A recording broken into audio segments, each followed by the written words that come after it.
Goed, ek gaan nou miskien dalk maar sommer vra, Kobus, of jy vir ons dalk sommer sal open met 'n gebed.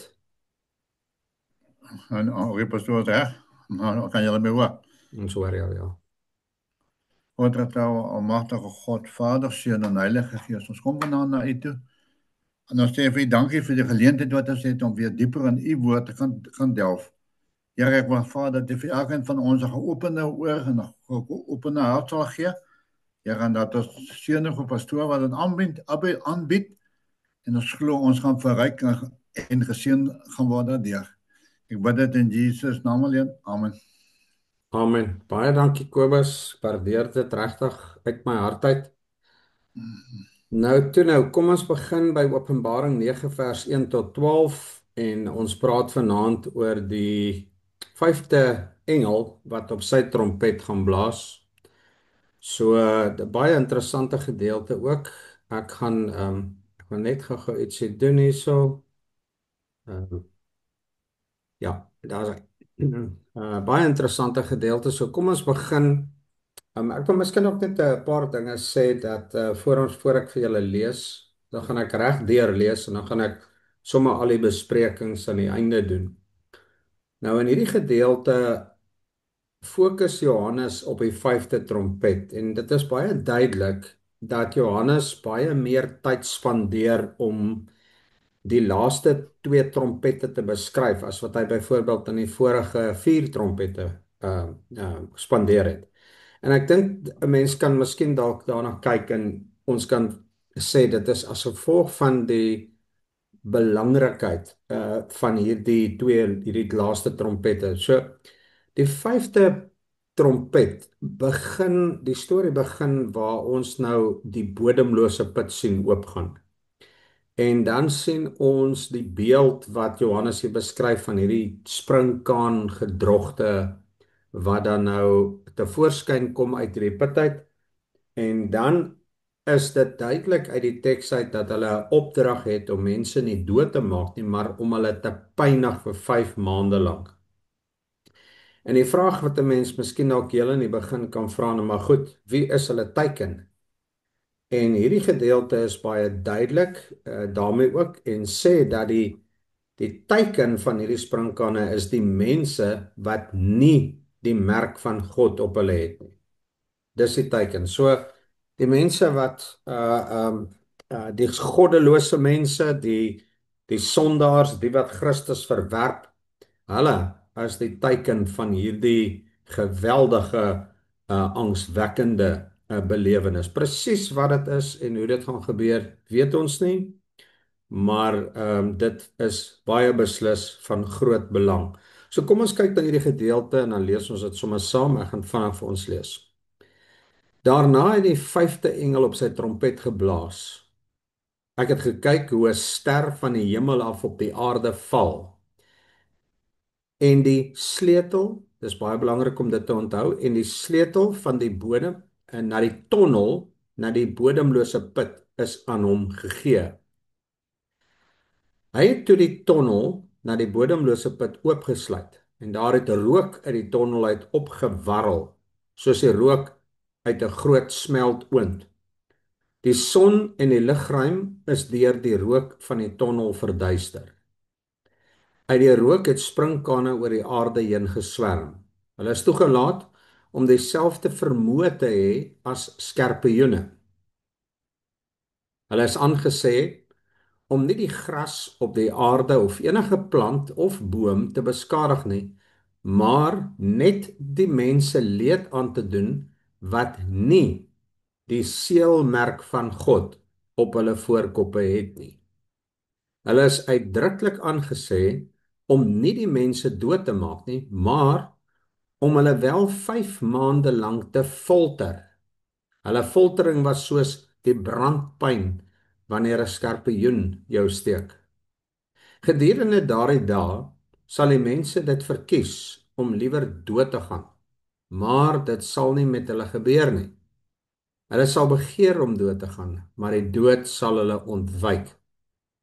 Die sprinkane het gelyk soos perde wat voorberei is vir oorlog. Op hulle koppe was iets soos goue krones en hulle gesigte het gelyk soos die van mense. Hulle het lang hare soos die van vroue gehad en hulle tande was soos die van leeu's. Hulle het borsplate aangehad soos ysterharnasse en die geluid van hulle vlerke het geklink soos die gedreun van perdestrydwaans wat opruk oorlog toe. Hulle het sterte met angels net soos die van skorpioene gehad en in hulle sterte was hulle vermoë om die mense 5 maande lank leed aan te doen. Hulle het as heerser die engel van die bodemlose put gehad. Sy naam in Hebreëus is Abaddon en in Grieks Apollyon. Die eerste verskrikking is verby. Kyk, daar volg nog 2 hierna. OK. Kom ons gesels 'n bietjie oor hierdie baie interessante gedeelte. Nou ek dink 'n paar dinge waarvan ons moet kennis neem in hierdie gedeelte is dat Johannes sien 'n ster wat na die aarde toe val. Maar aangesien hierdie ster wat hy sien val 'n sleutel gegee is, kan ons aanvaar dat die ster heel waarskynlik metafories gebruik word vir 'n engel. En ons kan dit ook vergelyk as ek nou net teruggaan met een versie, dan sal julle sien hulle het as heerser die engel van die bodemlose put gehad. So ons kan aanvaar dat daai ster wat hy gesien het is dan nou 'n engel want ons kan dit ondersteun met vers 11 van hierdie gedeelte. So en dan word daar spesifiek gesê hierdie engel is sy identiteit word gekoppel aan die bodemlose put. En dan word sy naam ook genoem. En sy naam in Hebreëus wat ons nou hier gelees het is Abaddon en in Grieks Apollyon. Ek gaan nou so 'n bietjie praat oor wat die betekenis van hierdie name is net so in die verbygaan. Maar nou wanneer jy so 'n bietjie verder aanblaai en jy gaan kyk in Openbaring 20 vers 1, dan lees ons ook daarso dat Johannes sê dat ek het toe 'n engel van die hemel af sien kom met die sleutel van die bodemlose put terwyl hy 'n groot ketting in sy hand vasgehou het. Dit gaan jy lees in Openbaring 20 vers 1. So jy sien die hele tyd hierdie spesifieke beeld, hierdie engel. Nou ek weet nie op hierdie stadium of hierdie engel boos is of wat nie, maar dis definitief 'n engel en hy het die gesag om hierdie bodemlose put oop te maak en dit wat daar binne is dan te laat uitkom. Nou, wanneer ons so 'n bietjie kyk na die bodemlose put wat hier genoem word in Openbaring 11 vers 7 en Openbaring 17 vers 8, dan sien ons dit is ook die plek van waar die dier sy voorkoms sal maak. Hy sal vanuit hierdie bodemlose put sal hy natuurlik nou sy voorskyn maak. Nou die woord abyss in Engels, in Engels word hy vertaal met die abyss. Nou in Grieks abyssos verwys hier eintlik na 'n bodemlose put, maar dit verwys spesifiek na die onderwêreld.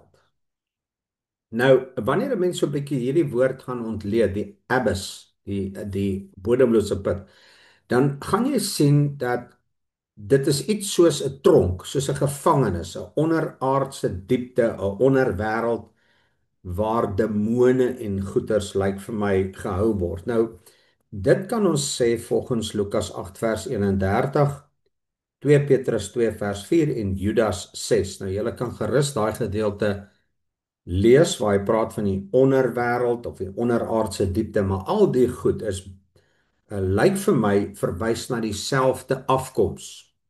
Maar ons sien ook in Romeine 10 vers 7 sien ons dat hierdie selfde woord, die abyss, word daar gebruik om doderyk ook te vertaal. So dit is net interessant om te sien hoe Johannes hierdie spesifieke woord gebruik en ook hoe Paulus dit dan nou in Romeine 10 vers 7 gebruik. En dan lees ons Johannes sien in hierdie beeld wat hy neerskryf, wat hy gewaar. Hy sê wanneer hierdie put hierdie bodemlose put nou oopgemaak word, dan lyk dit vir hom letterlik soos 'n swart wolk, soos 'n swart rook wat uit hierdie diepte uitborrel. En jy sien ek Uh, het gejoin. Ehm Is daar nou iemand daar? Kan ek nou net gou hierso kyk? Sorry, Los. pastoor. Okay, ek meet dit gou julle mikrofone.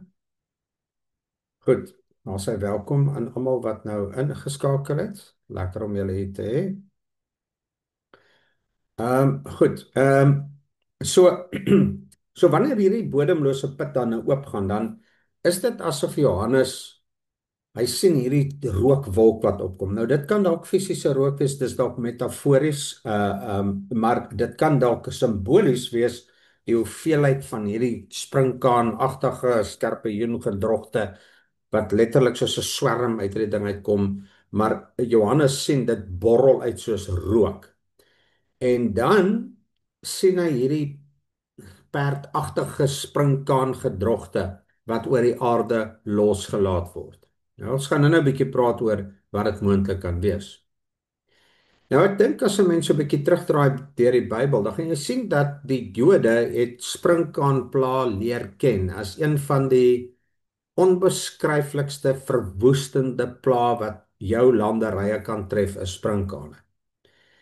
En En dis interessant dat hy hierdie metafoor gebruik, want ons as mens ons kan assosieer met die skade wat hierdie goed kan aanrig. En ek dink Johannes was uitstekend bekend met sprinkane. Hy het hulle tot geëet ook. En ek onthou ek kan nie onthou so 2 jaar of so 3 jaar of wat terug was hier so 'n geweldige sprinkaanplaag in Suid-Afrika ook wat so oor die land geswerf het en hulle het gespuit en die goed het verwoesting gelaat waar hulle gegaan het. Nou ek wil hê jy moet baie duidelik kennis neem van die feit dat Johannes gebruik beeldspraak. Hy gebruik metafore. So hy gebruik hierdie metafoor of hierdie beeldspraak van 'n sprinkaan en wat soos 'n weermag verskyn, soos 'n wolk opruk. Soveel so dat hulle die hemel verdonker en dan dreun hulle soos hierdie gekletter van strydwaans. En as jy nou so 'n bietjie terugblaai in die Bybel en jy kom daar by Joël, dan kyk jy na Joël se visioen van die sprinkaan leer wat oor Israel gekom het as 'n oordeel van God. Jy kan dit gaan lees in Joël 1 vers 6 en in Joël 2 vers 4 tot 10. Maar die sprinkane wat hier in die apokaliptiese boeke wat hier kom, hierdie goeters is ander, dit is op 'n ander level. Hulle bring pyn, soveel so dat Johannes sê baie spesifiek dat hierdie goed pynig mense net soos wat 'n skorpioen, wanneer 'n skorpioen jou steek. Dit is 'n geweldige 'n pynlike besigheid, soveel so dat die mense die dood sal begeer en dit nie kry nie. Nou wanneer 'n mens so 'n bietjie kyk na hierdie sprinkaan situasie en dan kyk jy na die feit wat Johannes hier noem, hy sê dat hierdie sprinkaan perdgedrogte wat nou hier in Openbaring 9 hulle verskyning maak. Hulle eet nie gras nie. Kyk in vers 4. So dis iets anders as sprinkane, as die fisiese sprinkane. Dis nie 'n gewone insek wat ons ken, 'n sprinkaan insek nie. Hierdie goed eet nie gras nie. Hulle het 'n besonderse taak om 'n nie dodelike besering te veroorsaak, maar slegs op kom ons noem dit nou die dieraanbidders wat nie die seël van God op hulle voorkoppe het nie, volgens vers 4. Ek dink dit kan miskien dalk impliseer dat hierdie sprinkaanagtige wesens nie bloot insekte van 'n fisiese plaag is, soos byvoorbeeld in die dae van Moses of in Joël nie. Of miskien dalk soos moontlik onder die eerste 4 trompette nie, maar hierdie goed is demoniese magte. Dit kom uit die afgrond uit, dit kom uit die bodemlose put uit en dit dis en dan is dit interessant om op te merk dat wanneer hierdie ding gebeur, is die mense van God beskerm. Nou ek wil nou gou net hier 'n stelling ingooi, net so in die verbygaan. Kom ons kom net gou by die hele teorie van die wegraping voor die groot verdrukking. Hulle noem dit die premillennium siening en die tribulation siening. Die siening dat mense weg, die kerk weggeraap gaan word voor die groot verdrukking. Nou hierdie gedeelte wat ons lees is reeds deel van die verdrukking. En interessant is dat Johannes hier met die kinders van die Here praat. Hy praat hier van die mense wat die seël van God het en hierdie demoniese gedrogte kan nie hierdie kinders van die Here skade aandoen nie. Die kinders van die Here is nie weg nie. Hulle is hier. Hulle is deel van hierdie hele proses. Maar volgens Johannes se visie in sy wat hy hier sien, kan hulle nie iets doen aan die kinders van die Here nie. Nou, 'n interessante ding wat ons hier lees in vers 5 en 10 is dat hulle 'n spesifieke opdrag het hierdie sprinkaan gedrogte om die mense vir 5 maande te pynig. Nou ek weet nie of dit miskien dalk ook metafories is nie, kom ons neem so aan dat dit moontlik dalk verwys na die lewensduur van 'n fisiese sprinkaan, 'n insek, met ander woorde, so van die lente tot die somer en so voort. So so ja, dit is 'n intense foltering wat plaasvind vir hierdie spesifieke tydperk. En hierdie marteling is so ernstig, dit is so pynlik dat dit veroorsaak dat die mense wat hierdie dinge ervaar, sal uitroep en sal smag na die dood. En die dood sal nie kom nie. En ons kan dit op verskeie plekke sien hier in vers 6 en Openbaring 9 vers 6.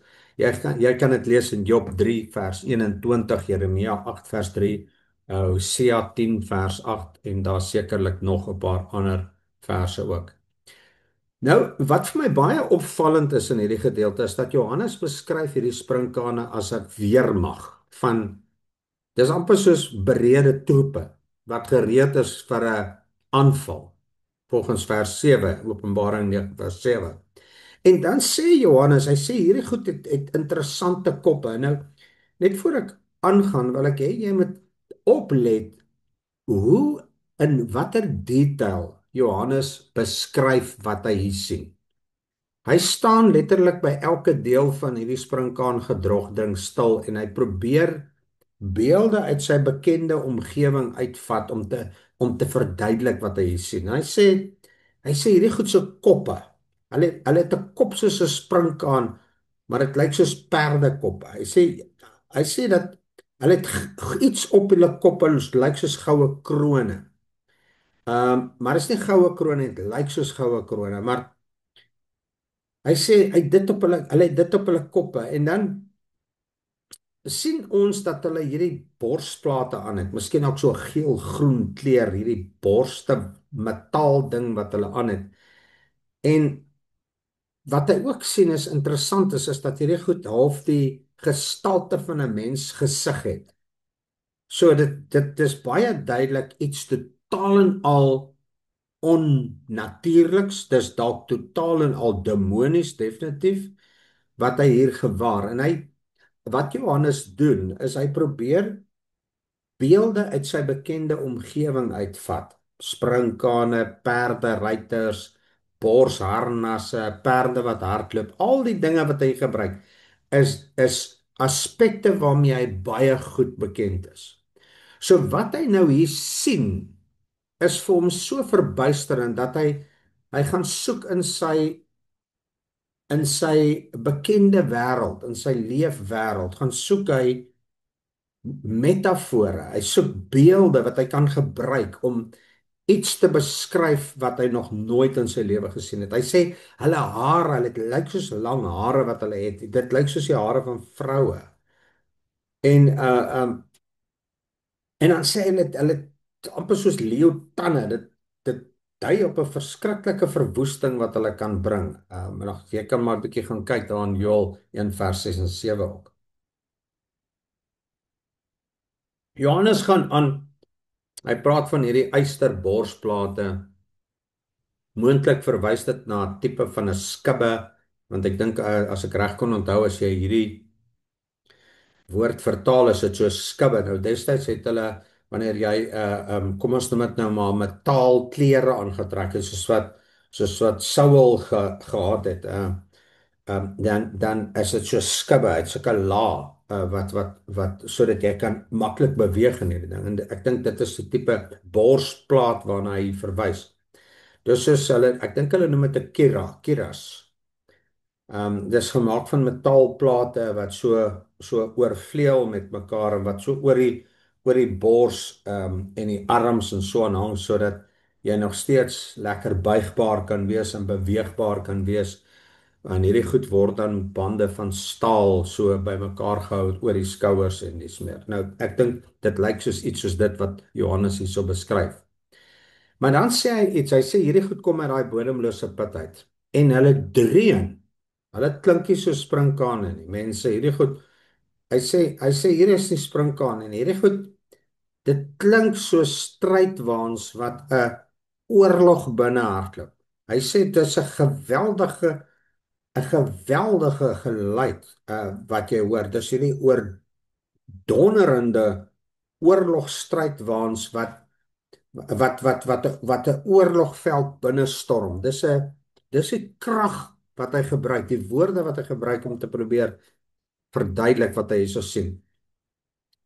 En ek dink om dit net so 'n bietjie saam te vat is dat hierdie beskrywing skep 'n beeld van die vreesaanjaende aanval van demoniese magte in die laaste dae. Ek dink ons kan miskien dalk baie moontlikhede in hierdie ding voeg, maar die bottom line is wat dit ook al is, word geïnspireer deur 'n baie sterk demoniese mag.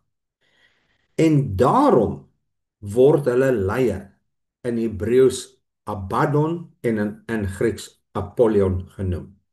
Nou kom ek verduidelik net gou 'n bietjie wat dit beteken. Nou die Hebreëse woord Abaddon beteken letterlik vernietiging of vernietiger of verwoester. Jy kan dieselfde woord gaan kyk in Job 26 vers 6, Spreuke 27 vers 20 en so voort. Maar dit word baie dikwels word dit ook vertaal soos in die plek van 'n verwoesting. In Seol is die woord wat gebruik word by verskillende gedeeltes. Dit wat verwys na dood, na die graf en dis meer. So dis 'n ongelooflike sterk woord wat hy gebruik. Abaddon en Apollyon, vernietiging, die dood, verwoesting, die graf, sterk taal wat Johannes hier gebruik. Ek dink hy moes sekerlik gesit het daar in die grot op Patmos en hy moes daar gesit het met sy skryfgoedjies wat dit ook al was. En hy moes gedink het, wat is die sterkste moontlike manier hoe ek hierdie goed kan uitbeeld? En hy gebruik alles tot sy disposal, as ek die Engelse woord kan gebruik, om vir ons te laat verstaan dat hierdie situasie nie ligtelik opgeneem kan word nie. Nou wanneer 'n mens so 'n bietjie later kyk en later Joodse apokaliptiese tekste soos die Qumran literatuur, dan verwys dit na die personifikasie van die dood. Hierdie woorde, hierdie Abaddon, Apollyon en dis meer. Nou die Griekse term Apollyon beteken letterlik uitrooier of vernietiger. Hy rooi uit. Onthou ek het vir jou gesê Sondag dat die Bybel sê Johannes 10 vers 10 die dief het gekom om te steel en om te slag en te verwoes. En hier sien ons dit. Ons sien die manifestasie van hierdie krag hier. Ons sien hierso dat die naam wat gebruik word Apollyon beteken om uit te rooi, om te vernietig, om te verpletter. En dit kom nêrens anders in die Bybel voor nie. So ek dink as ons miskien dalk hierdie woord dan nou so kan uh dan dit kyk, dan lyk dit asof Johannes hierso die woord personifiseer. Eintlik 'n woord gebruik wat in Hebreëus gebruik word, daai Abaddon wat in Hebreëus gebruik word. En hier gee hy 'n Griekse verduideliking van dit. Apollyon. So ek dink baie ouens vertaal dit sekerlik op verskillende maniere en dis meer. Maar hierdie engel, Apollyon as 'n afsonderlike engel wat met gesag oor die afgrond toe vertrou is. En dit is iets wat vir my nogal uitstaan is dat hierdie ou, hy het die sleutels, hierdie engel, hy het die sleutels van die doderyk. Hy het die sleutels van hierdie bodemlose put. Hy is toevertrou met daardie mag.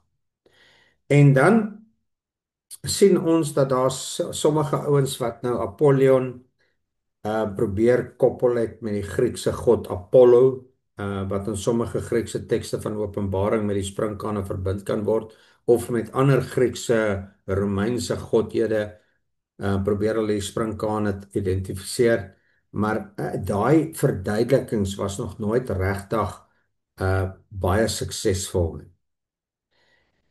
So die wese in wese sy naam en sy verantwoordelikheid, hierdie engel, blyk oorspronklik by die outeur van die apokaliptiese boeke te wees. Nou ons weet daai outeur is Jesus Christus. So dit lyk asof hierdie engel sy verantwoordelikheid kry in sy gesag toevertrou word om die sleutels van hierdie bodemlose put dan nou in sy besit te hê, kan ons nou miskien dalk nou maar sê. En die vraag wat 'n mens kan vra is waarom Johannes die koning van die afgrond in beide Hebreëus en in Grieks noem. En ek kon nie 'n antwoord kry op dit nie. Dit lyk vir my dit is maar oop vir bespreking. Daar's seker nie 'n 'n spesifieke rede behalwe dat sy lesers, sommige van sy lesers het 'n agtergrond in Hebreëus gehad, waarop Johannes se name en denke blykbaar steun, so hy gebruik dalk daai konteks en en ek dink hy gebruik dit dalk omdat hy 'n bykomende verduideliking wil bring vir dit wat hy sien. 'n Mens weet nie regtig nie. Ehm so ek dink wanneer 'n mens kyk na hierdie Openbaring, hierdie boek Openbaring, dan kan dit ook 'n gees weerspieël, né? Wat deur en hierdie gees is deurdrink met die Targum tradisie van die antieke sinagoge. En hulle het byvoorbeeld nou in daai tyd het hulle die Hebreëse en daarna die Arameese of die Griekse woorde gegee vir diegene wat nou nie Hebreëus mooi verstaan het nie. So dit was 'n algemene gebruik om 'n Hebreëse woord te gee en dan 'n Griekse woord. Maar die uiteinde is, ek dink, as ek dit nou net kan saamvat want dit klink 'n bietjie deurmekaar, maar ek dink Johannes se motief hierso of sy modus operandi was om seker te maak dat daar nie mense is wat nie die impak van hierdie teks verstaan nie. Hy wou gehad het dat sy lesers duidelik die erns van hierdie trompet moet insien en daarom noem hy moontlik hierdie Griekse en Hebreëse terme in hierdie gedeelte. Um nou ja, ek dink hierdie vyfde trompet is verby en nou kom maar nog twee.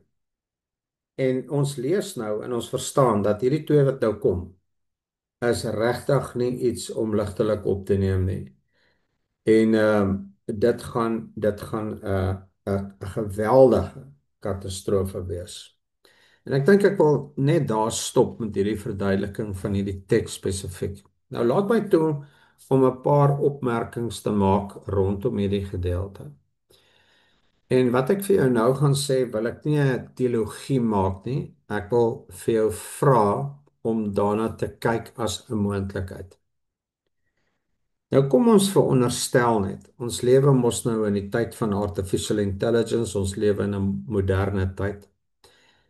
En wanneer ons kyk na Johannes se gebruik van metafore reg deur die Bybel, dan sien ons dat metafore altyd verwys na iets wat regtig is, iets waar om iets te verduidelik wat hy dan nou nie verstaan nie.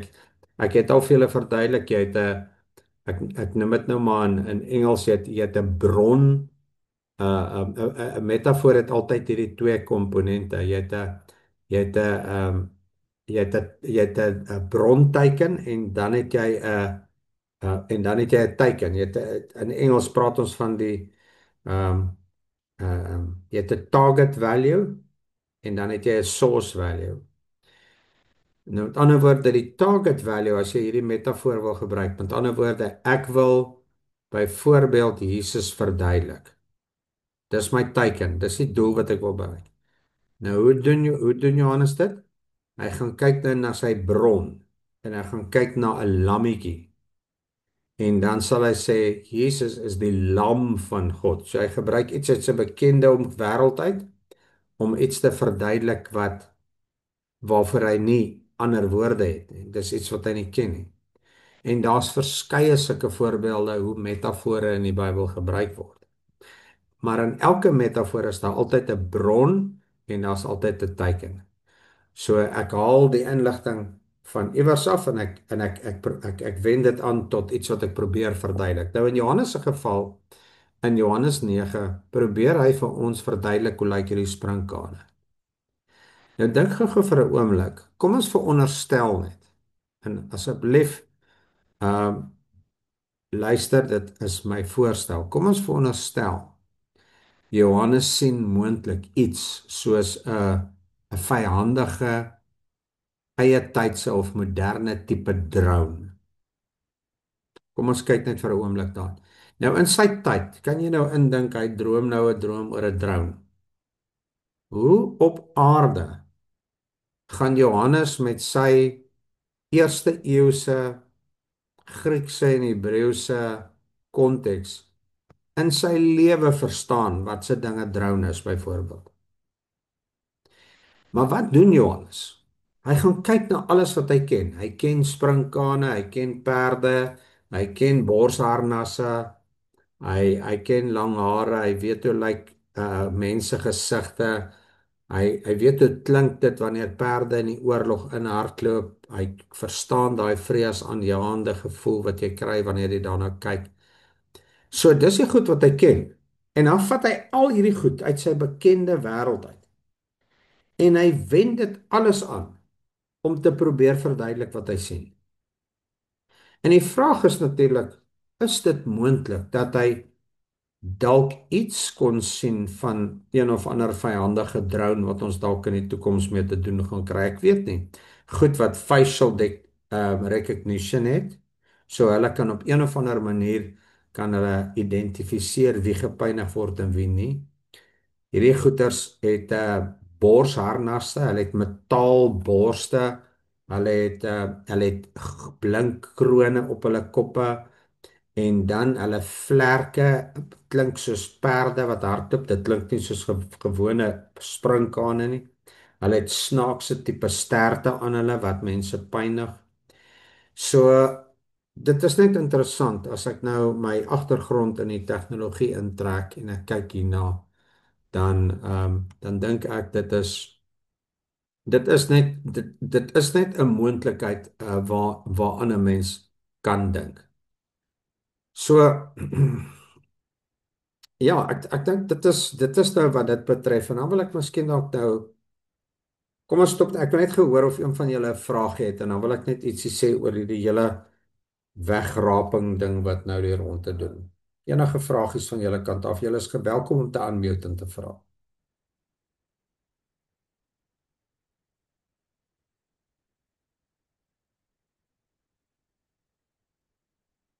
Niemand nie.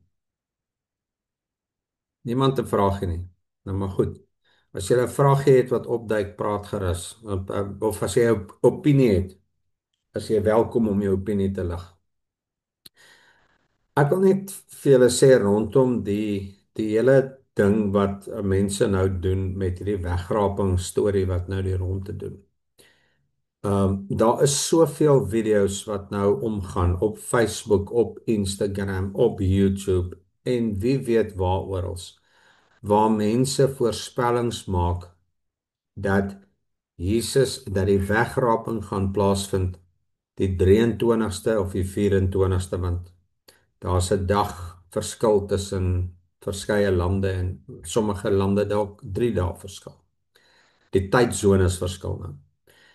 Maar die algemene konsensus van hierdie klomp mense se stellings is dat Jesus kom die kerk wegraap tussen die 23ste en die, kom ons sê nou maar die 25ste of die 24ste. En dat teen die 26ste, dan is alles nou verby en die groot verdrukking begin dan nou ook. Dit is 'n tipiese dispensasionele teologie. Nou, sonder om dit af te breek, want die meeste mense in die Pinksterkerk en sommige Baptiste kerke en dis meer glo in die predestinasie, pre-tribulation siening. En daar was verskeie kere in die verlede waar hierdie spesifieke individue of groepe die koms van Jesus voorspel het met datums en hulle het die ster opgelyn met daai ster en die ding en met daai ding en dit is gelyk aan dit en dit plus dit is so en daai een is die anti-kris en so en so. En uiteindelik het daai datums gekom en gegaan. En ten spyte van die feit dat hierdie ouens net nog nooit reg was met hulle voorspelling nie, bly mense vashou aan die idee dat die kerk gaan die groot verdrukking gespaar word. En ek wil miskien dalk die stelling hier maak dat dit is 'n tipiese westerse oortuiging. Jy kry nie hierdie oortuiging in die Midde-Ooste of in ander lande waar Jesus Christus aanbid word nie. Want daai mense ervaar op 'n daaglikse wyse intense marteling en vervolging en hulle familielede word op die wreedste moontlike maniere doodgemartel omdat hulle Christene is, omdat hulle Jesus aanbid. En ek wil vanaand die volgende stelling maak en ek maak dit met groot versigtigheid dat hierdie komende datum weer eens 'n bewys sal wees dat die interpretasie van die premillennialistiese pre-tribulation siening of die dispensasieteologie of andersins genoem die escapism theology. Met ander woorde, ons almal ontsnap van die slegte aarde af want ons is net pelgrims nie, ons is nie inwoners nie. So ons ontsnap. Die kerk is weg wanneer dit begin moeilik gaan. En nou kom hier weer 'n datum. En daai datum is letterlik nou oor paar dae. 6 dae dink ek nou. Oor 6 dae. En dan gaan ons dalk weer sien dat dis weer eens 'n datum wat gekom het en gegaan het en wat met baie erns bespreek is. En die mense harte weg met die idee dat dit nou die trompetefees is en dat Israel nou hulle heifers, die rooi beeste op daardie dag die fees van die trompette gaan die goed nou geslag word en geoffer word en dis meer. En ek wil nie sê dat daardie gebeurtenis nie groot dinge kan ontketen nie.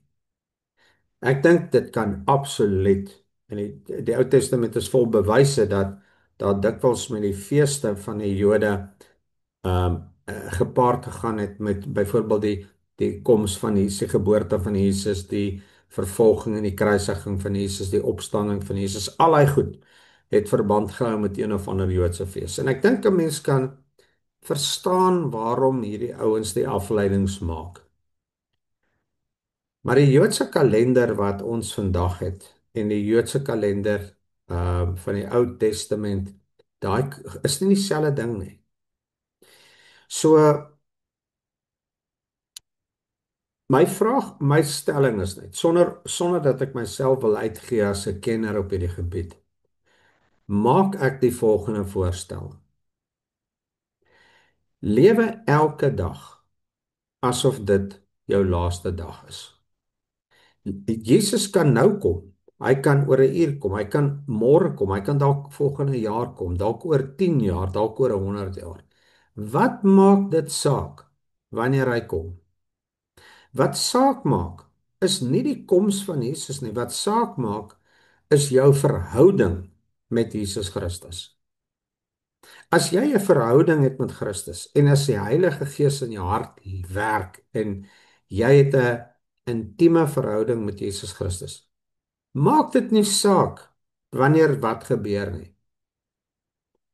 Daar ons gaan nie voor die troon van die Here staan en Jesus vir ons vra, Etienne, hoekom het jy nie die datum onthou nie? Of hoekom het jy nie die datum reg nie?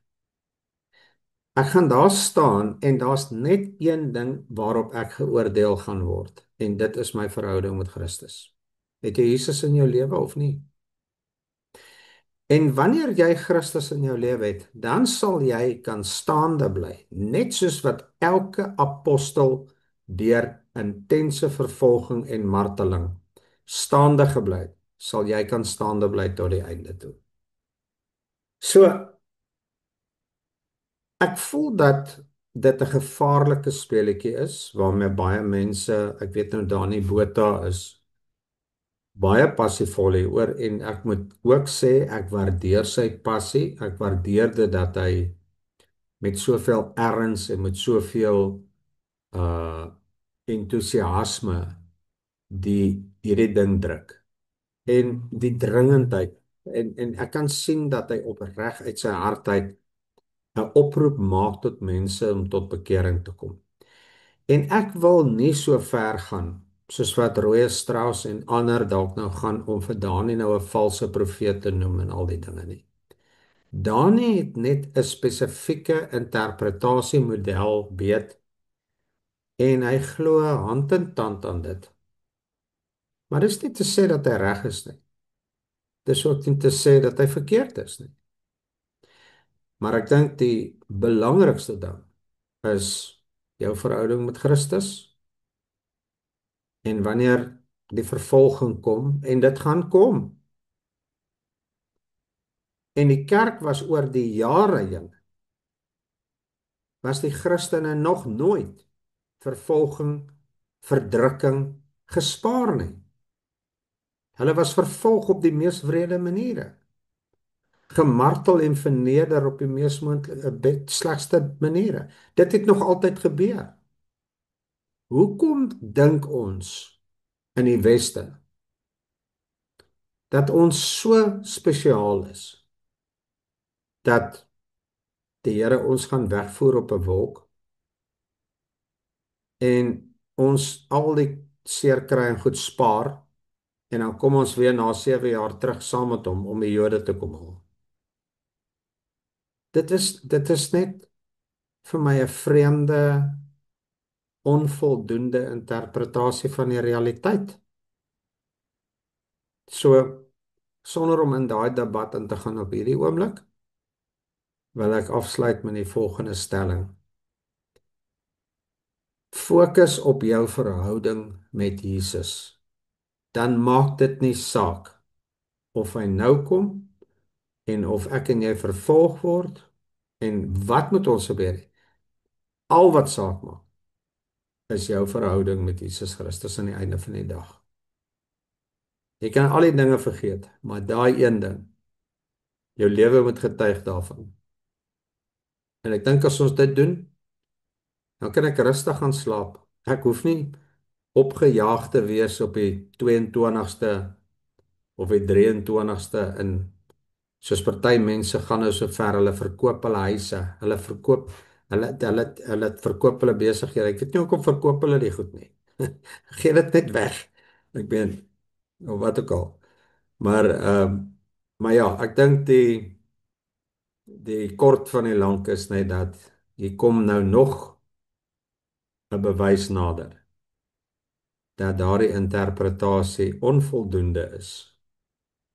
En dit is nou maar my siening, maar ek wil nie nou 'n alternatiewe siening voorlê nie, maar ek wil graag net vir jou sê dat hou vas aan Christus.